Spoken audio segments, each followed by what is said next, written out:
Mundial. A partir de este momento, Óscar Montes, Ana Cristina Restrepo, Hugo Mario Palomar, Valeria Santos, Gonzalo Lázari, Rodrigo Pombo y Camila Zuluaga analizan y debaten el tema del día. El tema del día. Colombia está al aire. Son las 12 del día, 15 minutos. A ustedes, gracias por seguir conectados con nosotros aquí en Mañanas Blue. Ya saben que empezamos 5 de la mañana, vamos hasta la 1 de la tarde con toda la información. Y hoy, pues, queremos centrarnos en nuestro tema del mediodía, en el proceso de la vacunación.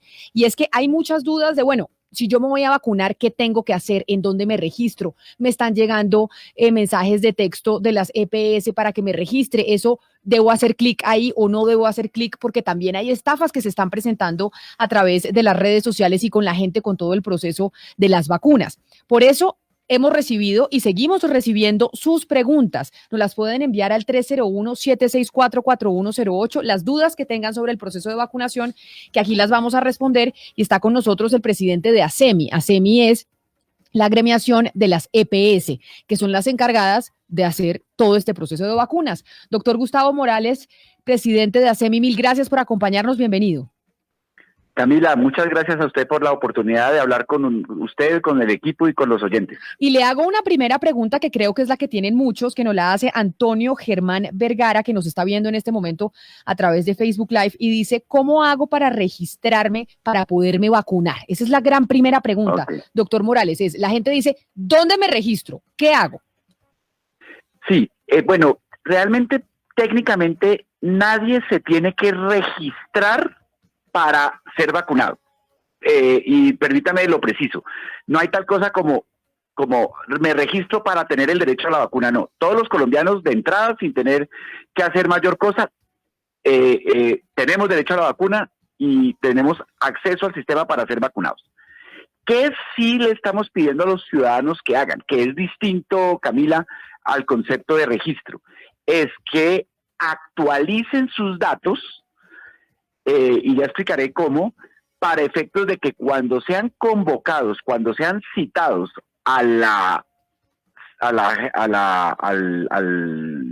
centro de vacunación a ser vacunados, pues los citen en un lugar donde que sea cercano a su residencia. Entonces, le estamos pidiendo a las personas que entren a la página web de su EPS y actualicen sus datos. De hecho, ese llamado ustedes en Blue nos han ayudado muchísimo a reiterarlo y a divulgarlo, y le tengo buenas noticias, Camila. Más o menos el 50% de las personas que esperábamos que actualizaran sus datos ya lo hicieron. Y todavía no ha empezado en forma masiva el proceso de vacunación. Luego eso es una buena noticia, pero aprovechemos este espacio para volver a hacer ese llamado. Entonces, Camila, este es un primer momento que es una actualización de datos. Punto aparte. Pero esa actualización de datos las tenemos que hacer todos los que estamos en EPS, con nuestras empresas prestadoras de salud, actualizamos nuestros datos. La gente que no tiene EPS, por ejemplo, sino que está en Sisbén, eso se lo voy a preguntar, discúlpeme, lo interrumpo, doctor Morales, a Germán Escobar, jefe de gabinete del Ministerio de Salud, porque ustedes las EPS, doctor Escobar, mil gracias por atendernos y por estar también con nosotros respondiendo las dudas que tienen los oyentes sobre cómo hacer para inscribirse en el plan de vacunación. Bienvenido. Muchas gracias, buenas tardes a usted, a todos los oyentes y a Gustavo Morales también. Doctor Escobar, entonces, la gente que no tiene EPS, sino que está en el Sisbén, ¿cómo hace? ¿Debe inscribirse, no debe inscribirse? ¿Debe actualizar datos?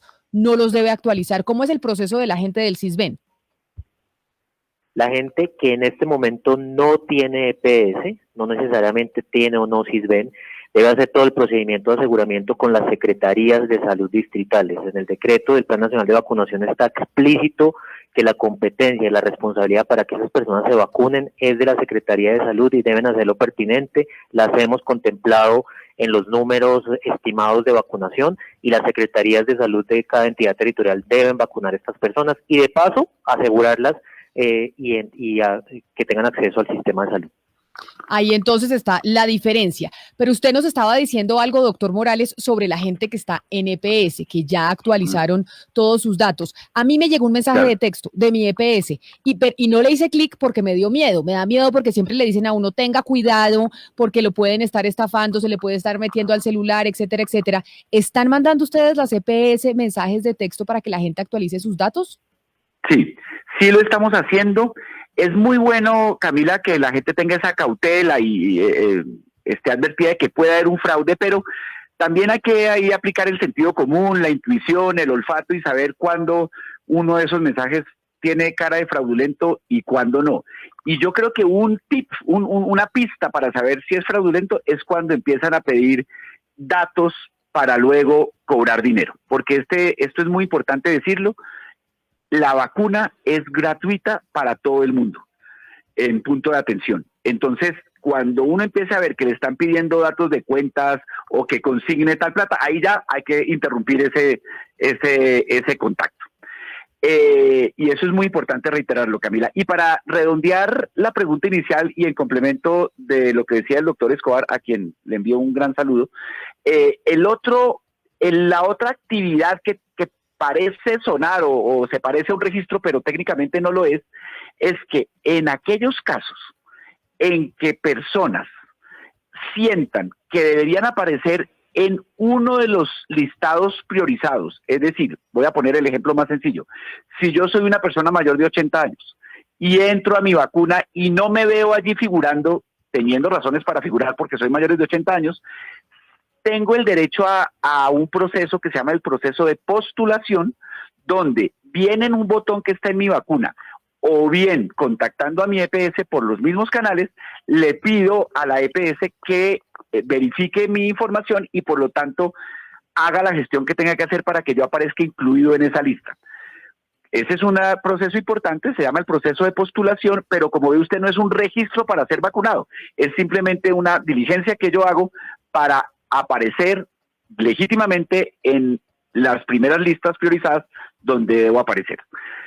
Pero nadie debe, como tal, registrarse para ser vacunado. Ese concepto no existe y creo que esto lo aclara. Lo que sí podemos hacer es actualizar nuestros datos y postularnos para corregir algún defecto que tenga la base de datos en el que no estoy siendo incluido, debiendo estarlo. Permítame, doctor Morales, yo voy a saludar a un colega suyo que está con usted en la Junta Directiva de ASEMI, pero además es presidente de una EPS, presidente de Salud Total, y él es Juan Gonzalo López Casas. Doctor López, bienvenido. Usted gracias también por sumarse a esta transmisión para responderle a los oyentes las dudas sobre cómo es el proceso de vacunación y cómo van a hacer ellos para que les den la vacuna. Muchas gracias, Camila. Muy buenas tardes para todos y todas. Y un saludo muy especial. Mire, le voy a hacer la primera pregunta que nos hace una oyente que se llama Nelva Páez. Doña Nelva nos manda un mensaje de voz al 301-764-4108 y le pido que la escuche para que usted le pueda responder. Señores Blue Radio, buen día. Gracias por este espacio. Mi nombre es Nelva Páez. Yo tengo 61 años de edad y tengo muy buena salud. No tengo ninguna enfermedad de base, ninguna comorbilidad. Entonces yo deseo saber en qué momento pues correspondería la vacuna para mí. Gracias. A ver, doctor López, ayúdenos usted que acaba de entrar en la discusión. Doña Nelva. Doña Nelva, venga, como es una persona que está próxima a cumplir 60 años y no tiene ninguna comorbilidad, ninguna, diría que está ya en las etapas 4 y 5 y en especial en la etapa 5 de acuerdo con lo que ha definido el ministerio, por lo que tiene, digamos, de buena salud afortunadamente. Entonces ella debe seguir cuidándose, ella debe seguir con todas las medidas de bioseguridad, el distanciamiento social, no asistir a una reunión ni aglomeraciones por ningún motivo, pero si no tiene ninguna enfermedad crónica no transmisible y está próxima a cumplir 60 años, es de los pacientes o de las pacientes que estaría ya en las etapas finales de todo este proceso. Y para responderlo también de una vez, si tuviera, digamos, una patología importante con comorbilidades, es decir, hipertensión o algo, estaría sobre todo en la etapa 3. Esto es lo que tenemos que aprender, el tema de las etapas. Al Ministerio de Salud, doctor Escobar, ¿dónde ve uno las etapas? Porque nos las han dicho por todos lados, por medios de comunicación, pero si uno quiere ingresar en un sitio en donde sepa en qué momento le va a tocar a uno la vacunación, a mí, por ejemplo, ¿yo cómo hago para saber en qué etapa estoy? ¿Hay algún sitio en donde pueda ver esa información? Bueno, la información está discriminada de la siguiente manera, en donde podemos ver exactamente cómo están constituidas las etapas, es en el decreto 109 de enero de este año. Yo sé que leer normas es a veces algo aburridor y a veces algo engorroso, pero ahí está exactamente qué corresponde en cada etapa. Ahora bien, dicho lo anterior, cuando ingresamos al portal de Mi Vacuna y podemos ingresar nuestros datos, en este momento las personas que hacen parte de la etapa 1, que son los profesionales de la salud de primera línea y las personas mayores de 80 años, como lo han dicho los invitados a este programa, pueden verse en esa etapa o si hay algún error en las bases de datos, podrán postularse si no se encuentran ahí. En la medida que vayamos optimizando las bases de datos, que vayamos avanzando, vamos a ir incorporando las demás personas de las siguientes etapas. Toda esta información está en la página del Ministerio de Salud. Apenas las personas coloquen en la página del Ministerio de Salud van a encontrar un link hacia Mi Vacuna y ahí tienen toda la información de las etapas, del decreto, del portal propiamente dicho. Allí encuentran todo lo que necesiten las personas. Hay una duda con la que uno queda después de las noticias recientes y es sobre los médicos que han dicho que se saltaron la fila, los médicos aquí en Colombia. Yo le quería preguntar al doctor Morales por esos médicos, es decir, los médicos sí tienen claro, ellos sí los deben recibir algún mensaje del ministerio, los médicos cómo tienen claro cuándo les toca a ellos, porque me parece muy triste que los médicos, fuera de lo duro que les ha tocado todo este tiempo, que además de esto, pues después los echen al agua y digan que fue que se saltaron la fila. ¿Sí se saltaron la fila o sí hay lugar a que ocurra un error y que no haya claridad cuando le toca a un médico su vacunación? Ana Cristina, buenos días. Sí es cierto que la vacunación del talento humano en salud tiene como unas reglas especiales y al interior de ese gran grupo también se han establecido como unos grupos priorizados y un orden que tiene relación con la cercanía a la atención al COVID. Entre más primera línea se sea como trabajador de la salud, aparece la persona más alto en la lista de prioridades. Y además, el documento de lineamientos técnicos del ministerio establece que la asignación es un poco distinta a la que explicábamos al principio a través de citas y llamadas que harán los prestadores. Aquí es la entidad prestadora en donde trabaja el personal, el médico o el enfermero, el que organiza primeramente la cita, y así lo dice el lineamiento, dice: si los prestadores de servicios de salud donde labora el talento humano cuentan con punto de vacunación, entonces los vacunan allí. Pero si no, si ese sitio donde trabaja ese trabajador de la salud no cuenta con punto de vacunación, pues puede habilitarse un punto de vacunación transitorio, o si no, se coordinará con un prestador de servicios de salud que sí tenga punto de vacunación para que lo vacunen allí. Y obviamente puede darse, Ana Cristina, obviamente la situación de que un trabajador de la salud de buena fe crea estar en un listado y se cuele inadvertidamente, o crea tener una prioridad y se cuele inadvertidamente, pero para eso es el prestador en donde trabaja ese señor o esa señora el que debe organizar la fila. Y ahí recae la principal responsabilidad. No sé si el doctor Germán o el doctor Juan Gonzalo están de acuerdo con esa interpretación. Doctor Morales, perdón, entonces una trampa no se puede hacer solo. El que va a hacer una trampa de brincarse la fila no puede hacer esa trampa solo. En el mundo de los trabajadores de la salud, no, porque como le digo, el prestador es el que organiza la fila. Y en el resto del universo, en los mayores de 80 años, en las personas con comorbilidad y así sucesivamente, pues va a ser muy difícil porque hay unos procesos de verificación, principalmente a cargo de las EPS. Ese es uno de los roles más importantes de las EPS en este proceso. Cuando se dice que las EPS tienen que ayudar a los prestadores en el agendamiento de citas, en parte pasa por la verificación de los datos. Obviamente, todos podemos ser susceptibles de un engaño. O sea, a las EPS también les pueden decir mentiras y la verificación puede fallar, pero en principio es muy difícil colarse en la fila. Obviamente hay que aprovechar este importante espacio para hacer el llamado. No nos colemos en la fila. Si todos respetamos la fila, nos va mejor a todos. Yo quiero preguntarle al doctor Escobar, porque dentro de esta primera etapa que estamos hablando de vacunar pues a profesionales de la salud, sí ha habido quejas de ciertos médicos residentes que dicen que se meten a mi vacuna y pues no aparecen, no los han llamado, etcétera. Podría estar pasando que las IPS, que son las encargadas de decirle a las EPS o al ministerio, este es el personal que yo tengo, pues ni siquiera sepan quiénes trabajan para ellas porque están tercerizadas esas personas, etcétera, y estos médicos estén como en un limbo donde nadie sabe dónde están. Nosotros desde hace un mes, si no más, ya estábamos pidiendo la información a las IPS, como lo dijo Gustavo, sobre todo el talento humano, y recordemos, no solamente los médicos, las enfermeras, los profesionales de apoyo logístico, los profesionales administrativos, de los servicios COVID, de los servicios que estén en la primera línea. Hubo tiempo para que pudieran afinar precisamente lo que usted está diciendo, los trabajadores que de alguna manera tengan alguna modalidad de contratación distinta a la directa. No obstante, seguramente también lo hemos identificado algunas IPS, no pocas, que todavía tienen pendiente reportar talento humano. Lo pueden hacer, tenemos una mesa de ayuda dispuesta en el Ministerio de Salud para esto y estamos trabajando, ojalá esta semana salga una resolución que pueda dar mayor detalle sobre estos profesionales y no haya la menor duda de que en el caso de su pregunta los residentes están contemplados, pero hay otros profesionales en donde nos han venido preguntando si están o no, seguramente sí lo estarán, si están en servicios COVID de primera línea.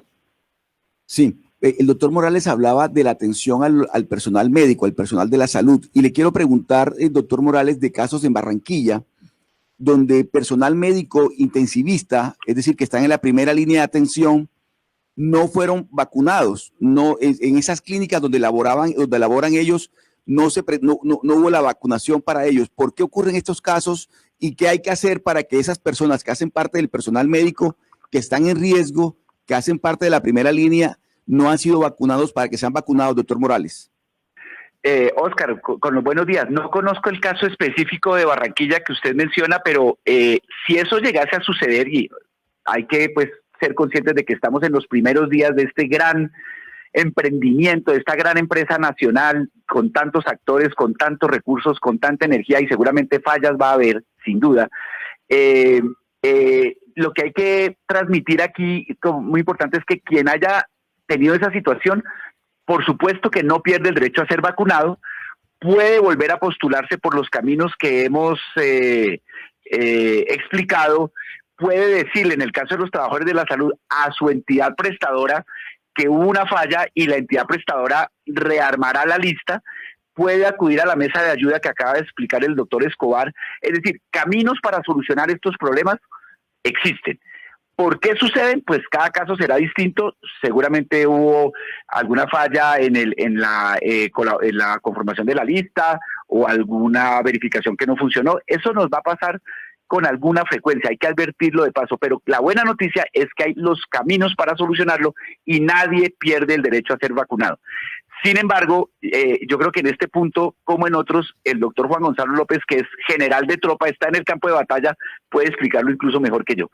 Y precisamente quiero hacerle que explique eso, doctor López, y tal vez usted nos puede responder otra pregunta que nos hace una oyente que nos está viendo a través de Facebook Live. Y yo sé que usted es Salud Total, pero esto puede funcionar para todas las EPS, porque nos dice Adriana Huertas que si podemos saber si, por ejemplo, los trabajadores de salud de Colsubsidio, pero los trabajadores de salud de cualquier EPS, por estar trabajando con niños, ¿están en primera línea o no están en primera línea? Es decir, ¿los médicos y los trabajadores que trabajan con niños son considerados personas de primera línea para ser vacunadas?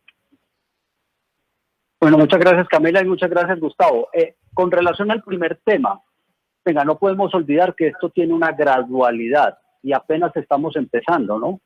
El talento humano de salud a vacunar en esta primera etapa se ha calculado más o menos en unos 400,000. Y precisamente eso es lo que se viene avanzando. Entonces, también aquí hay que insistir en un poco de paciencia. Lo que se ha dicho es cierto totalmente, las IPS tienen que cargar el talento humano de primera línea, y ahí doy la primera respuesta, la segunda respuesta a Camila. ¿Cuál es la primera línea? Por ejemplo, todos aquellos que están en contacto con pacientes COVID, fundamentalmente de la unidad de cuidados intensivos, principalmente, se inició por esa línea, unidad de cuidados intensivos. Posteriormente hospitalización y posteriormente se va extendiendo ese ejercicio al resto del talento humano. Y el resto del talento humano que no ha tenido, digamos, no está al frente de la atención de los pacientes con COVID, corresponde a la segunda etapa. Ahí rápidamente tendremos que avanzar para ya vacunar el resto del talento humano y el personal de apoyo, porque también es muy importante tener aquí en cuenta el personal de apoyo. Entonces, primera recomendación, hay que tener cierto nivel de, digamos, de paciencia, porque esto es gradual, es en la medida en que van llegando las vacunas y el ministerio con su información y conocimiento lo va distribuyendo, pero las IPS tienen la obligación de cargar el talento humano a vacunar en esta primera etapa los considerados de primera línea, que son aquellos médicos, aquel talento humano que tiene contacto con pacientes COVID. Esa es la diferencia fundamental. Hay otros que pueden trabajar con niños y todo, y también, claro, pero ellos ya están, digamos, para una segunda etapa, también están priorizados ahí. Esto, insisto, esto tiene un componente de gradualidad. Así como el resto de las personas tenemos que esperar, todos nosotros tenemos que esperar.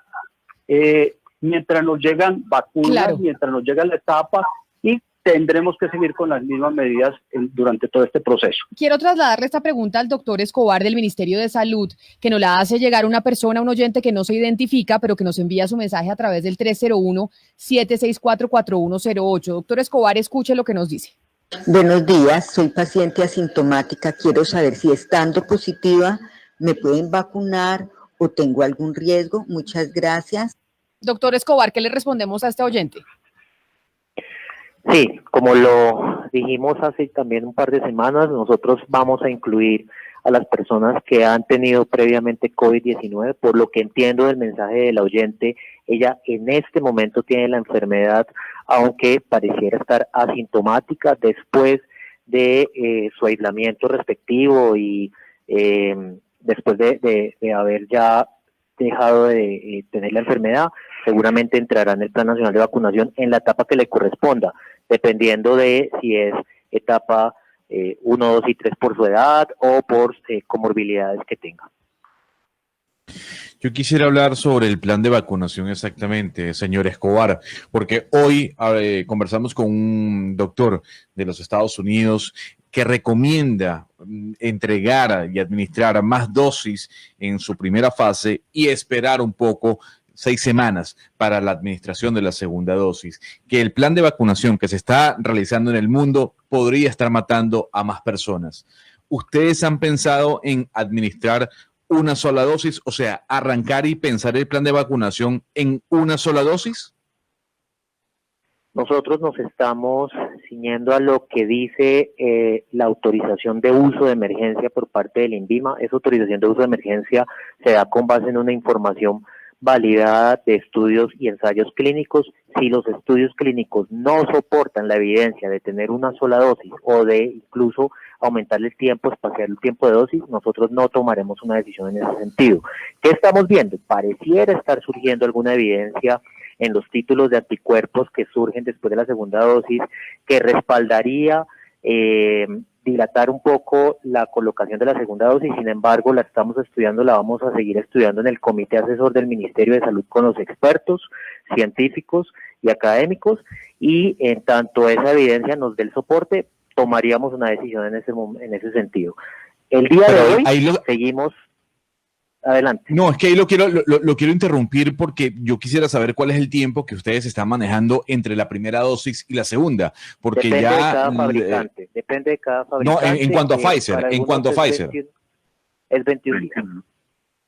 E insisto, la pregunta eso es, depende de la autorización de uso de emergencia que suministró el laboratorio ante el INVIMA. Ahí está soportada toda la evidencia de por qué es 21 días.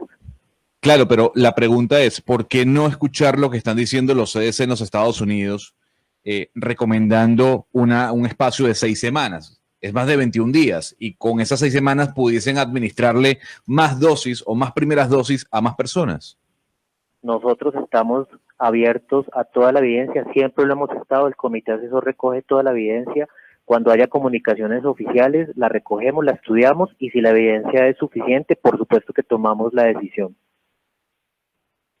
Permítame, Gonzalo, yo quiero trasladarles también a ustedes a ver quién nos puede responder otra pregunta de otro oyente que también nos escribe, que para eso abrimos estos micrófonos y nos la envía José Salazar.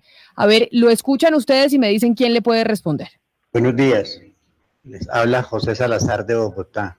Mi pregunta, por favor, antes de que me vacunen, le puedo dar al operario el que me va a colocar la vacuna. ¿Qué me va a colocar? ¿Cuántos centímetros? Y que me muestren en realidad que sí me van a colocar esa cantidad y que si necesito otra vacuna después. Gracias.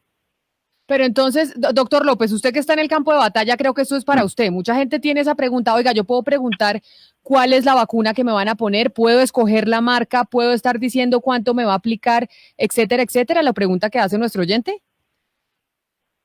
Bueno, arranco o inicio por lo siguiente. El paciente, la persona, tiene que leer y el equipo que lo va a vacunar, explicarle muy bien lo que es el consentimiento informado.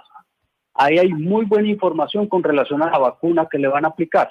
Él podrá hacer las preguntas correspondientes. Él podrá solicitar más información y el equipo que lo va a vacunar está en la obligación de aclararle esos puntos. Ahora bien, ojalá también se informe previamente, pero esto es muy importante tenerlo en cuenta. El consentimiento informado incluye mucha de la información seguramente que tienen como preguntas y adicionalmente, si tiene preguntas adicionales, el equipo se lo podrá resolver, me imagino que en buena medida.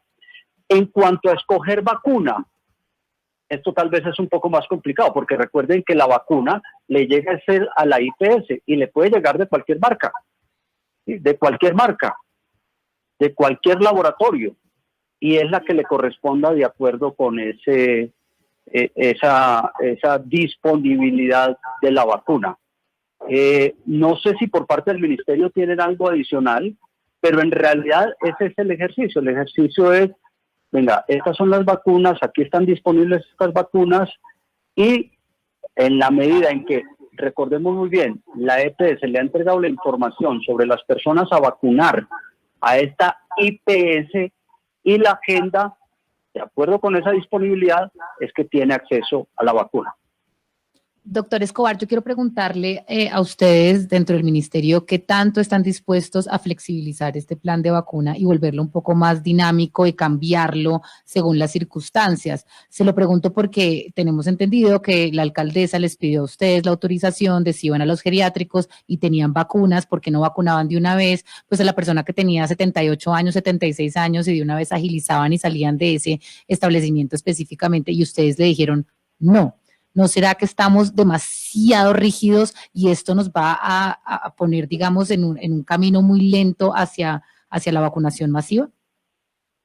Todo lo contrario. Lo que queremos es terminar la etapa 1 rápidamente para seguir con las otras etapas. Entrar en el relativismo sobre la priorización del plan de vacunación es dejar una puerta abierta muy peligrosa. El día de mañana cualquier persona pudiera entonces solicitar ser vacunada antes que otra por múltiples razones, y en ese sentido pues se perdería toda la priorización. Nosotros hicimos un ejercicio muy riguroso de revisión de la evidencia científica, de revisión de los planes de vacunación de varios países de referencia para expedir el mencionado decreto 109 en donde están cada una de las fases de vacunación. Esto fue aprobado por el comité asesor y por la instancia asesora del Ministerio de Salud, de tal manera que este ejercicio no salió, digamos, de algo improvisado, sino todo lo contrario, de la evidencia, e insisto, entrar en una relativización, además que está por decreto, pues es muy peligroso y podría desbaratar pues toda la priorización que tenemos de los colombianos. Sí, doctor Escobar, precisamente frente al tema del Ministerio de Salud de identificar esa población en las primeras etapas de vacunación, justo están también las IPS que envían a ustedes una base de datos para saber cuántas personas van a ser vacunadas. Ustedes tienen una vigilancia, aprovechando también que está el doctor López, sobre esa base de datos, porque pues se ha presentado que hay algunos colados que no hacen parte de esta primera etapa de vacunación. ¿El ministerio logra vigilar qué personal de salud va a estar en la etapa de priorización para las vacunas? Como lo dijeron en respuestas anteriores, el responsable de la información suministrada por las IPS es la propia IPS, sea el gerente o el representante legal. Nosotros, en el país existen más de 11.000 IPS, es imposible hacer la supervisión, además no tenemos las competencias legales, es la IPS la que debe hacerse responsable si tiene información en ese sentido que no corresponda. Ahora bien, existe concurrencia de las entidades territoriales, las secretarías de salud, y sé que lo están haciendo, sé que están depurando bases de datos para que no existan colados en esas bases de datos. Nosotros tenemos nuestros propios filtros, obviamente si vemos un profesional de la salud que claramente no corresponde a la etapa de vacunación, pues lo excluimos inmediatamente. No obstante, si queremos ser reiterativos, las IPS deben tener responsabilidad, las clínicas, los hospitales del país también tienen que poner su grano de arena y tener la responsabilidad sobre la base de datos que cargan al sistema. Les quiero hacer otra pregunta que también nos manda otro oyente. Nos escribe o nos manda su mensaje desde Cali, se llama Alejandro Posada. Y Alejandro pregunta esto, doctor López, para que usted se lo responda. ¿Qué tan cierto es que después de aplicada la vacuna uno se puede contagiar? ¿Es esto cierto? Y de ser cierto, ¿durante cuánto tiempo se puede uno contagiar? Y una vez aplicada la vacuna, ¿por cuánto tiempo habría inmunidad?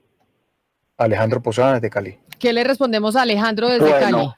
Esa pregunta es bien importante y bien buena. Sí, claro, yo me acabo de vacunar, voy a poner el ejemplo, ¿no? Yo me acabo de vacunar, perdí todas las medidas de bioseguridad y entré en contacto con muchas personas. Claro que me puedo infectar, porque todavía el organismo no ha hecho la producción de anticuerpos que combaten al virus. Y lo voy a explicar en forma un poco más amigable, ¿no? La vacuna no tiene efecto inmediato. La vacuna produce una reacción en el cuerpo inmunológica que produce anticuerpos y estos anticuerpos atacan el virus. Por eso es que hay que seguir con las medidas de bioseguridad.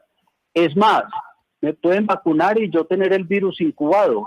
Me vacunan y no me va a servir de nada en ese momento. Pero eso hay que tenerlo claro. ¿Cuánto tiempo? Por eso se refuerzan los 21 días. Estoy hablando de una marca nada más, en el tema de Pfizer. ¿Y cuándo puedo tener una producción alta de anticuerpos?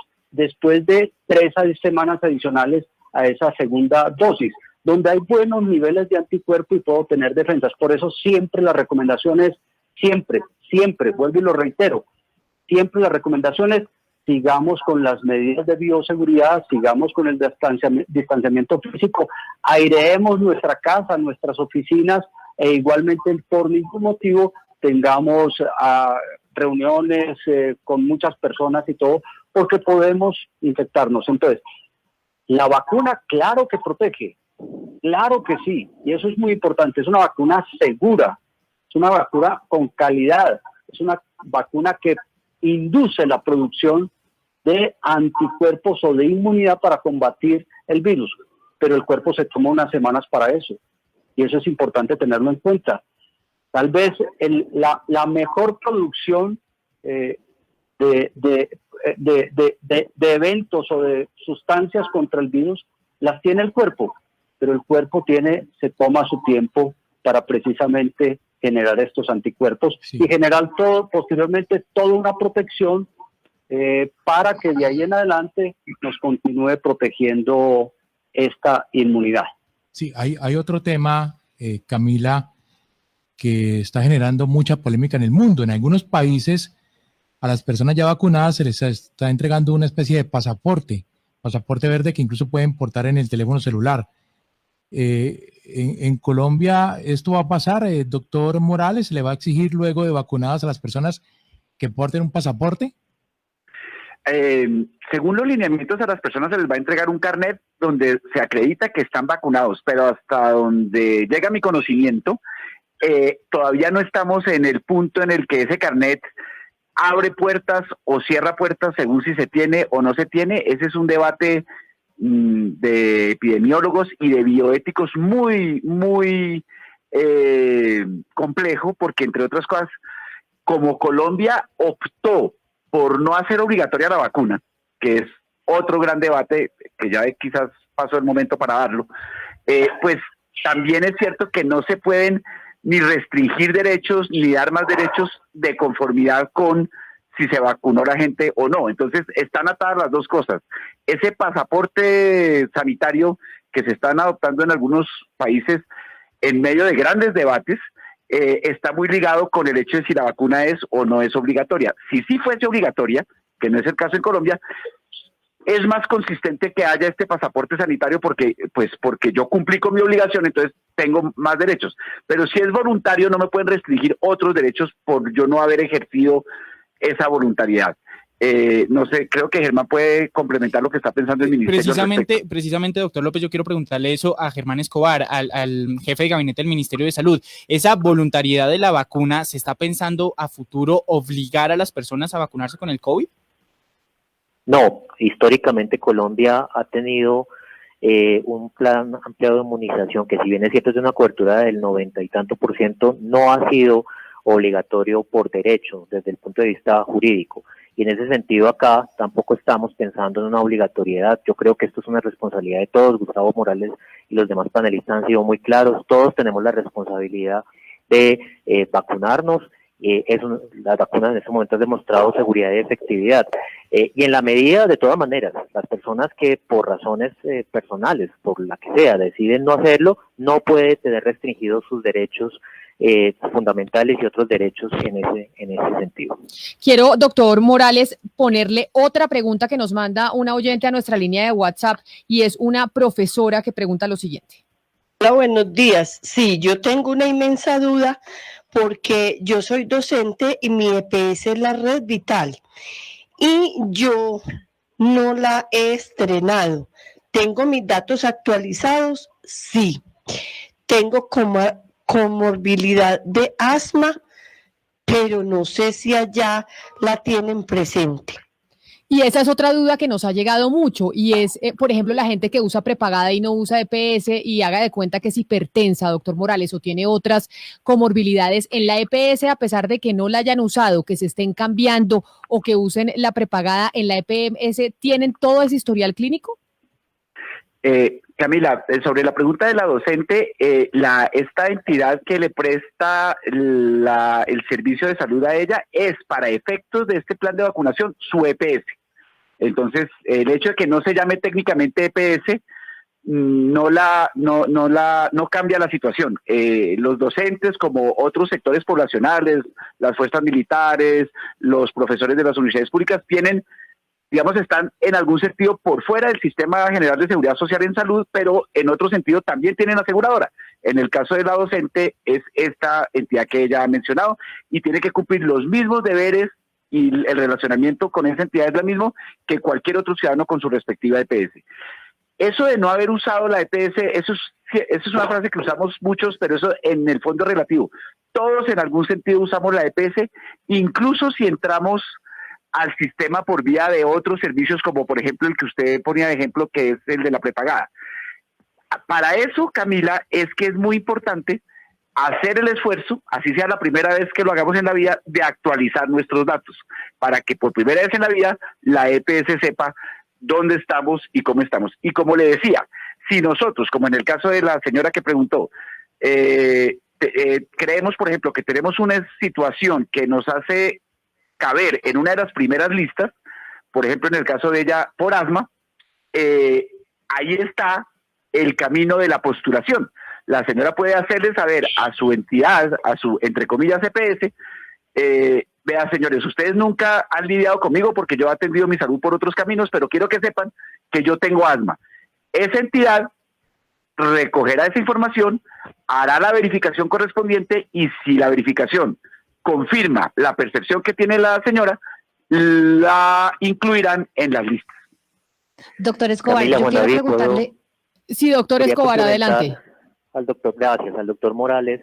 Efectivamente, solamente para claridad del oyente, asma está incorporada dentro de las personas que están en la etapa 3 de vacunación. Hago el llamado nuevamente, todas las personas pueden informarse en la página del Ministerio de Salud, ahí está el link hacia mi vacuna e inmediatamente entran en el Plan Nacional de Vacunación, encuentran las fases y le hacen clic en cada fase y encuentran todos los criterios para estar en cada fase, y asma efectivamente está en la etapa 3. Doctor Morales, precisamente usted habla de un periodo en donde se debe confirmar tanto la EPS, y la pregunta es ¿en cuánto tiempo? Porque pueden llegar ya las vacunas mientras la persona actualiza sus datos, mientras la persona espera la llamada de la EPS. ¿En cuánto tiempo puede ocurrir eso, que se confirme y que ya puedan vacunar a la persona? El decreto 109, que hemos citado aquí varias veces, dice que si la verificación es muy sencilla de mirar historia clínica y tal, el plazo que tiene la EPS para actualizar la lista es de 5 días. Si hay que hacer una labor adicional, por ejemplo, un examen médico, el plazo es de 10 días. Y para el caso específico de cáncer, el plazo es de 30 días porque las verificaciones ahí son más complejas. Pero quisiera aprovechar para complementar lo que acaba de decir el doctor Escobar y leerle rápidamente a los oyentes qué patologías hacen parte de esa etapa priorizada de vacunación, que es la tercera etapa. Son las enfermedades hipertensivas, la diabetes, la insuficiencia renal, el VIH, el cáncer, la tuberculosis, el EPOC, el asma, como en el caso del oyente, la obesidad, y quienes estén en lista de espera de trasplante de órganos vitales, y quienes estén en situación de post-trasplante de órganos vitales. Me parece que eso puede ser muy útil para los oyentes, revisar ese listado. Sí, doctor Escobar, yo quiero preguntarle y seguir insistiendo sobre la flexibilidad del plan de vacunación, porque pues en este momento tenemos un plan de vacunación que está pues concebido alrededor de citas, y estamos viendo cómo ese plan alrededor de citas pues está fracasando en Estados Unidos, y Estados Unidos está volcando mucho más hacia hacer, por ejemplo, una estrategia de convocatoria masiva como la que está haciendo Chile por etapas. ¿Ustedes no les parece que de pronto esto sería mucho más eficiente y no poner a Mi Salud, EPS, IPS y toda esta cadena, hablarse todo el tiempo? ¿Esto no podría resultar ineficiente y no sería más fácil una convocatoria masiva cuando ya tengamos las vacunas necesarias? Hay dos cosas que quisiera aclarar en esta pregunta. Una es la priorización que está contenida en el decreto. Ahí es donde nosotros estamos siendo muy respetuosos de ese trabajo técnico científico que se hizo de manera rigurosa, y es por eso que no queremos afectar ese trabajo de priorización que está contenido en el decreto. Algo distinto es los mecanismos de aplicación, de logística, de distribución de la vacuna. Por supuesto que hemos contemplado que se requieran jornadas extramurales, no necesariamente en las capitales, sino, por ejemplo, en municipios que tengan 5.000, 10.000 personas, en donde tienen antecedentes de jornadas de vacunación que funcionan muy bien y se vacuna el municipio con un solo punto, pues no tiene mucho sentido agendar. Eso lo hemos contemplado, eso está dentro de los posibles mecanismos de vacunación en la medida que nosotros veamos, como usted lo menciona, que el agendamiento no nos está dando la efectividad y el rendimiento que queremos. Por supuesto que podemos contemplar otros mecanismos, y en eso hemos trabajado con las entidades territoriales quienes tienen esta experiencia, y se puede hacer perfectamente, y probablemente cuando tengamos volúmenes masivos de vacunación en la etapa 3 o 4, posiblemente tengamos que recurrir a este tipo de estrategias. Hay muchas preguntas de los oyentes que nos llegan a través de Facebook, a través de Twitter, a través de nuestra línea de WhatsApp, y obviamente quisiéramos responderlas todas, pero pues el tiempo no nos da. Les recuerdo a todos los oyentes que todos los días aquí tenemos una sección para que ustedes nos envíen sus preguntas y nosotros se las trasladamos a los expertos. Todas las dudas que tengan sobre la vacunación, sobre el COVID-19, escogemos 2 preguntas diarias para que les puedan responder. Yo quiero agradecerle al doctor Gustavo Morales, presidente de ASEMI, por haber estado con nosotros, por responder las dudas de los oyentes. Igualmente al doctor Juan Gonzalo López Casa, que es el presidente de la Junta Directiva de ASEMI, pero además del presidente de Salud Total, y a Germán Escobar, jefe de gabinete del Ministerio de Salud. A los 3 por haber estado aquí con nosotros, por haber respondido las preguntas de los oyentes. Y no se les olvide que quedamos como conclusión, pues básicamente Uno, Juan David, que hay que actualizar en la página de internet de la EPS, necesario actualizar. Dos, usted no está obligado a vacunarse. La gente pregunta, ¿tengo la obligación de vacunarme? No, no estoy obligado a vacunarme. Y le dan el consentimiento en donde usted firma si sí o si no se quiere vacunar, y ya depende de usted si se vacuna o no. Exactamente. Además, si usted se está cambiando de EPS, no importa. Ahí tienen los datos. Igualmente, si usted usa la prepagada, ahí tienen los datos. Usted tiene que actualizar los datos y nada más. Eso es lo que tiene que hacer. Esperar y después, a la llamada de la EPS, Camila, que es importante, que es la que le va a decir a qué horas, dónde y cómo se va a vacunar. Tanto la primera como la segunda dosis depende también de la farmacéutica. Exactamente. Usted que está ahí al pie del cañón en el servicio informativo, pendiente de las vacunas. A la 1:00 p.m. en punto nos despedimos nosotros. Gracias por acompañarnos. No se les olvide, 301-764-4108. Ahí nos envían sus preguntas. Nosotros se las trasladamos a los expertos todos los días. Quédense con nuestros compañeros de Meridiano Blue. Hay